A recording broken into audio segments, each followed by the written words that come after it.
आज हम डिस्कस करने वाले हैं हमारे न्यू टॉपिक के बारे में, mutual relation of a partners. Partners के बीच में जो म्यूचुअल रिलेशन होता है वो क्या होता है और इसकी अब्सेंस में कैसे हम पार्टनर्स के बीच में कंसल्टेंसीज सेटअप करते हैं। ओके, सो यहाँ पे हम स्टार्ट करते हैं। तो म्यूचुअल रिलेशन को जब हम पढ़ते हैं तो दो वर्ड्स सबसे पहले उठते हैं, राइट एंड ऑब्लिगेशन। क्योंकि म्यूचुअल रिलेशन का मतलब होता है राइट एंड ऑब्लिगेशन होना, किनके बीच में? पार्टनर्स के बीच में।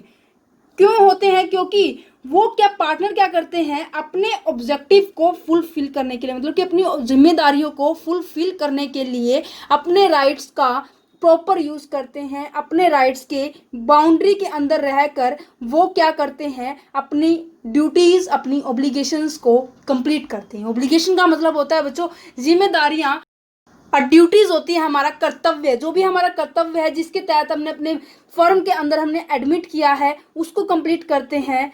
कैसे? राइट्स को यूज करके।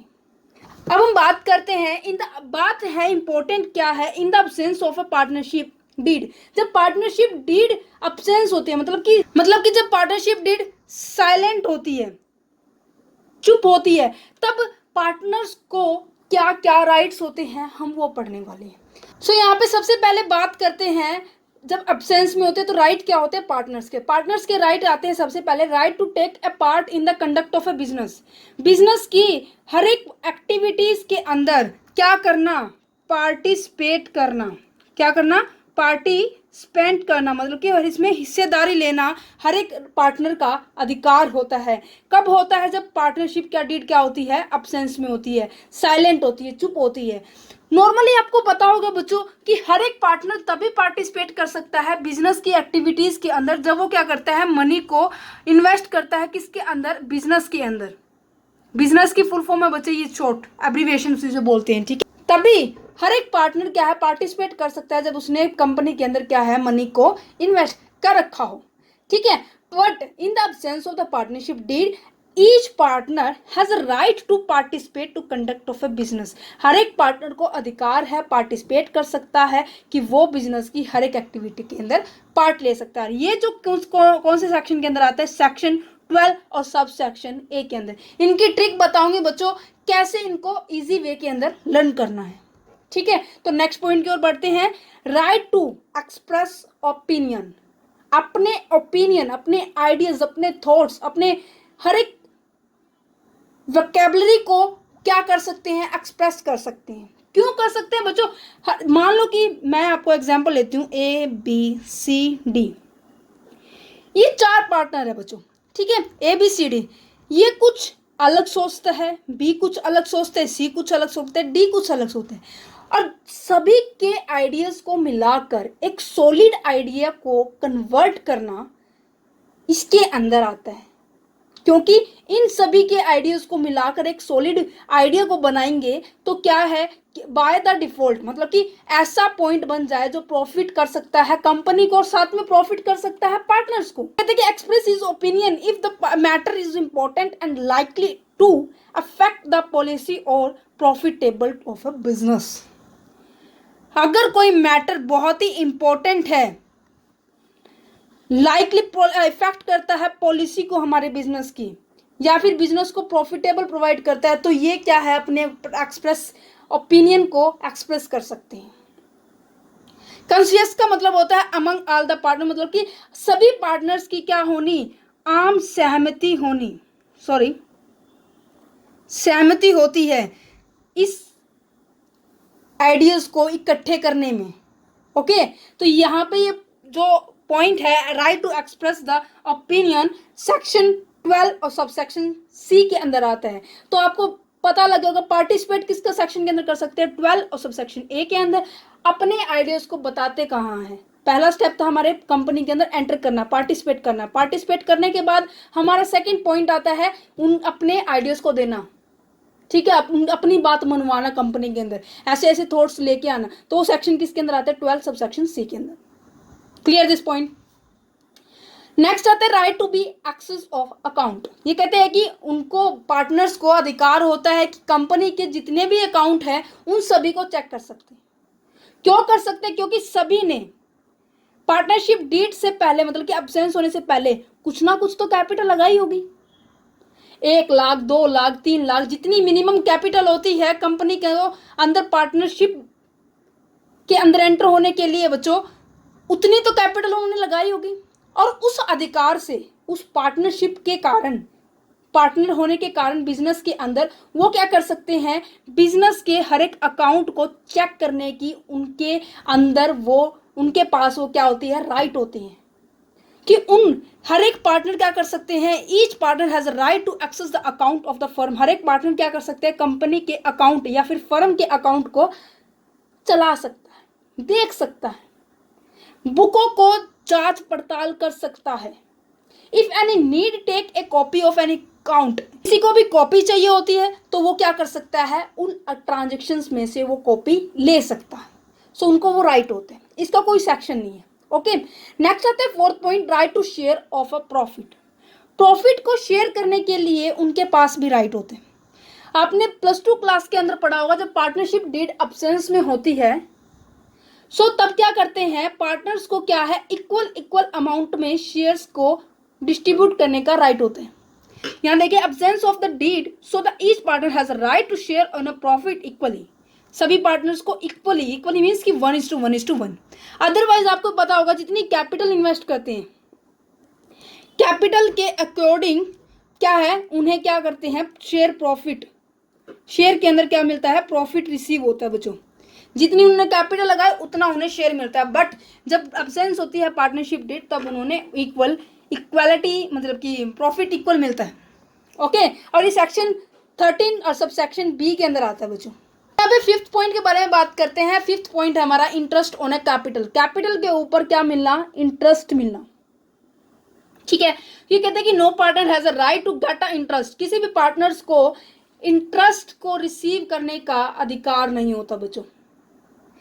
और नेक्स्ट कहते हैं कि if in the agreement is show pay the interest of a partner then paid. अगर कहते हैं कि अगर एग्रीमेंट हुआ, जब एब्सेंस के लिए जब वो रेडी होते हैं कि हाँ हम कंपनी को चला लेंगे चाहे पार्टनरशिप डीड हो या ना हो, तब क्या करते हैं, तब अगर कोई एग्रीमेंट हुआ है उस केस के अंदर पार्टनर्स को उन्हें इंटरेस्ट देना पड़ेगा। और ये इंटरेस्ट की रेट, इंटरेस्ट ऑन कैपिटल आते हैं सेक्शन 13 सब सेक्शन सी के अंदर आते हैं। ओके, 6 पॉइंट की बात करते हैं, right to be interest and additionally capital और लोन।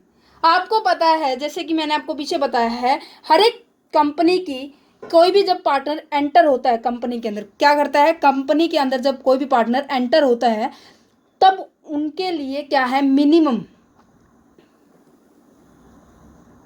मिनिमम अमाउंट सेटअप होती है कि आपको इतनी पैसे भर्ती करने, मतलब कि पैसे देने पड़ेंगे, तभी आप इस कंपनी के क्या हो सकते हो, मेंबर हो सकते हैं, पार्टनर्स हो सकते हो। एग्जाम्पल आ गया, 2 लाख आपने क्या किया, एडमिट करवा दिया कि हाँ मैं कंपनी का मेंबर बनना चाहता हूँ, आपने करवा दिया। बट कुछ टाइम के बाद आपने 2 लाख करवा दिए थे, पर 2 लाख से ज़्यादा 1 लाख और आपने कंपनी को दे दिए, तो कंपनी के लिए वो एज ए लोन माना जाएगा। कंपनी ने क्या किया है, उस पार्टनर से क्या लिया है, लोन लिया है। ओके, तो ये सेक्शन 13 और सबसेक्शन डी के अंदर आएगा, invest more than the share capital which is prescribe in the content of A partnership. अगर इन्वेस्ट कर देता है अपने शेयर कैपिटल से ज़्यादा, जो कि पार्टनरशिप के अंदर जो कंटेंट होता है, मतलब कि जो लिस्ट होती है उससे ज़्यादा वो कर देता है, फिल मतलब कि डिपॉजिट करा देता है, तो फर्म के लिए वो क्या माना जाएगा, एडवांस लोन माना जाएगा। और उस पहले वाले प्रिस्क्राइब अमाउंट पे तो कोई इंटरेस्ट नहीं दिया जाएगा, बट जो एडवांस की जो अमाउंट है, लोन की जो अमाउंट है, उसके ऊपर उन्हें 6% इंटरेस्ट मिलेगा। पार्टनर को 6% इंटरेस्ट मिलेगा, क्योंकि पार्टनर ने ही कंपनी को 2 लाख से ज़्यादा अगर अमाउंट डिपॉजिट करवाई है, तो चाहे एग्रीमेंट हो या ना हो। ठीक है, ये कहता है कि no rate given in the agreement, चाहे कोई भी एग्रीमेंट के अंदर रेट गिवन नहीं है, then they receive 6% interest on a capital. उस कैपिटल के ऊपर उन्हें कितना परसेंट मिलेगा, 6%, मतलब कि 1 लाख के ऊपर उसे कितना परसेंट मिलेगा, 6%। Point clear? तो जल्दी से लाइक कीजिएगा। 7th पॉइंट पे आते हैं, right to be indemnity. Indemnity का मतलब होता है कि जो भी लॉस कंपनी के द्वारा किसी पार्टनर का हुआ है, तो उस लॉस को कवर करने के लिए पार्टनर्स के पास राइट है कि कंपनी के अगेंस्ट वो क्या कर सकते हैं, ऑब्जेक्ट उठा सकते हैं। ठीक है, any loss is suffer by the partner due to the performance is duties, then he has a right to identify indemnity by the firms.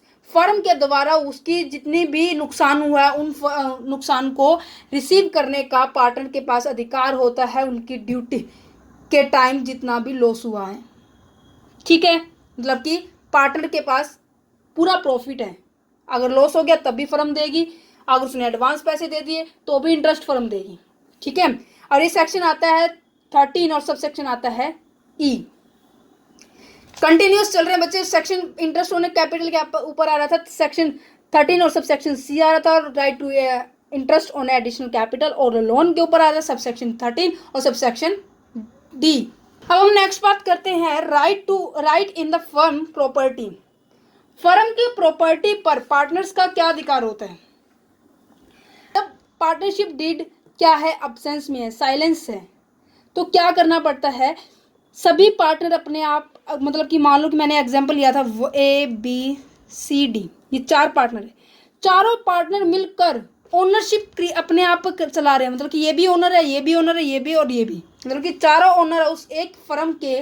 तो क्या है, जब फर्म बंद होती है या फिर फर्म को लॉस हो जाता है, किसी भी तरह के बंद होने की कगार पे आ जाती है हमारी फर्म, तब क्या करते हैं, ये सभी पार्टनर प्रीअज्यूम्ड कर लेते हैं, अपने आप मान लेते हैं कि उन सभी को उस प्रॉपर्टी से रिलेटेड जो जमीन है या फिर किसी भी तरह का शेयर है उन्हें इक्वल मिलेगा। तो इसलिए यहाँ लिखा हुआ है right in the firm property, उनके अधिकार है कि वो ओनर होने के नाते उस प्रॉपर्टी के क्या कर सकते हैं, शेयर को रिसीव कर सकते हैं। Each partner is a joint owner of the firm property. कहते हैं कि हर एक पार्टनर जॉइंट ओनर होता है किसकी, फर्म का और उस प्रॉपर्टी का, unless it is an agreement to the contrary का मतलब होता है विरोध। और कहते हैं कि हर एक इस कारण से, हर एक पार्टनर क्या इस विरोध के कारण हर एक के मन में यही भावना उत्पन्न होती है, अपने आप मान लेता है, प्रिज्यूम्ड कर लेता है कि उसका क्या है, इक्वल शेयर है किसके अंदर, फर्म की प्रॉपर्टी के अंदर। इसका कोई सेक्शन नहीं है बच्चों। और 9th पॉइंट आ जाते हैं हमारे right to leave the firm. Firm को लीव करके मतलब कि छोड़ करके कोई भी पार्टनर किसी भी समय चला जा सकता है, बट एक कंडीशन है, कंसेंट होनी चाहिए ऑफ द अदर पार्टनर, मतलब कि सहमति होनी चाहिए दूसरे पार्टनर्स की। आपने पार्टनरशिप का चैप्टर जब पढ़ा था, मैंने वीडियो भी बना रखा है, वो वीडियो भी देख सकते हैं। जब भी कोई पार्टनर आता है या कोई पार्टनर जाता है, उन्हें कंसेंटेंसीज चाहिए होती है किसी अदर पार्टनर्स की, सहमति चाहिए होती है। जो भी पार्टनर मतलब मान लो कि ये 4 पार्टनर है, 4 में से ये सी पार्टनर क्या है, चाहता है कि मैं इस फर्म को छोड़ना चाहता हूं, तो क्या करना पड़ेगा, सी पार्टनर को ए बी डी तीनों से क्या लेनी पड़ेगी, सहमति लेनी पड़ेगी, या फिर लीव करना पड़ेगा तो कंसेंट करनी पड़ेगी दूसरे पार्टनर से। अगर अपनी इच्छा से जा रहा है तो ओनली उसे क्या देना पड़ेगा, नोटिस देना पड़ेगा। डिफरेंस है दोनों पॉइंटों में बच्चों। लीव करेंगे तो कंसेंट होनी चाहिए सभी पार्टनर्स की, अगर पार्टनरशिप विल है मतलब कि डिजायर है, उसकी इच्छा है खुद की, तो क्या करना है, नोटिस देना पड़ेगा जस्ट। अब नेक्स्ट पॉइंट आ जाता है हमारे पास right not to be explain. किसी भी पार्टनर को किसी भी पर्सन से उसकी कंपनी मेंबर से एक्सप्लेन करने की जरूरत नहीं है कि वो किस कारण से जा रहा है। Every partner has a right to continue to be a partnership. हर एक पार्टनर को अधिकार है कि वो क्या है, कंटिन्यू कर सके अपने पार्टनरशिप को, किसके अंदर, फर्म के अंदर। ये फर्म है और इस फर्म के अंदर सभी पार्टनर को अधिकार है, ए बी सी डी सभी को अधिकार है कि वो उस फर्म के अंदर कंटिन्यू कर सके। Not to be explain from it by the consequence of other partner. ये कहते हैं कि किसी भी पार्टनर को आम सहमति की जरूरत नहीं है, किसी भी पार्टनर को एक्सप्लेन करने की जरूरत नहीं, वो क्यों कर रहा है, कैसे कर रहा है, किस लिए कर रहा है। ठीक है, नेक्स्ट आता है right to be competitive business. कहते हैं कि leave partner, outgoing partner, retire partner has a right to be carry a competing business. कहते हैं कि जब कोई बिजनेस को छोड़कर चला जाता है, लीव करके चला जाता है पार्टनर, या फिर आउटगोइंग कोई दूसरा पार्टनर है, बाहर का ही कोई व्यक्ति है बिजनेस से, या फिर कोई रिटायर पर्सन है, उसे अधिकार है कि ये जो जिस कंपनी में जो पहले काम करता था अब वो उसके सामने भी कंपनी को ओपन कर सकता है, राइट है उसको। ठीक है, और ये सेक्शन 36 के अंदर आता है, और नेक्स्ट सेक्शन आता है 37, और इसके अंदर पॉइंट है right to be share in the profit after retirement. ये बहुत ही इंपॉर्टेंट है, क्वेश्चन एक 4 नंबर का अलग से इसके ऊपर ऑब्जेक्ट होता है बच्चों। सो यहाँ पे ये जो पॉइंट है क्या कहता है, right to share in a profit after retirement. कहते हैं कि जब भी कोई व्यक्ति, मैं इसको एग्जाम्पल के साथ समझाऊंगी बच्चों, मान लो कि राम जो व्यक्ति है कंपनी के अंदर काम करता था, बट कंपनी के पास इस व्यक्ति की काफ़ी सारी प्रॉपर्टियां थी, लैंड थे, मशीन है और फर्नीचर है। ये सभी चीज़ क्या है, कंपनी क्या कर रही है, इसका यूज़ कर रही है। कौन यूज़ कर रही है, फर्म यूज़ कर रही है, या फिर कोई बिजनेस, इन सभी का क्या कर रही है, यूज़ कर रही है। तो जब तक बिजनेस उन प्रॉपर्टीज़ का लेन देन हिसाब किताब कंप्लीट नहीं इसको चुका देती राम को, तब तक राम को अधिकार है कंपनी की जो खुद की एंटरप्राइजेज हैं, कंपनी के शेयर्स, कंपनी के जो प्रॉफिट है उनको रिसीव करने का अधिकार राम के पास है। तो यही कह रहा है right to share in a profit.